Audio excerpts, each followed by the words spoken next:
Dahil sa sunod-sunod mong paglabag sa patakaran kong ito, humantong ako sa isang desisyon.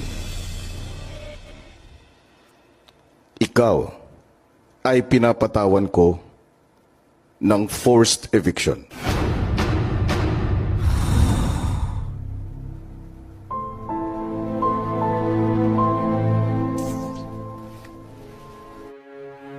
Suspended in the air, I hear myself breathing.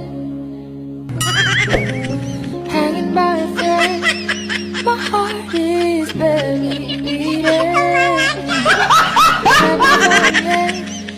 But I feel it coming. Was buwang mo! Tell me, would it be too much to ask if you break it? Dahil sa sunod-sunod mong paglabag sa patakaran kong ito, humantong ako sa isang desisyon.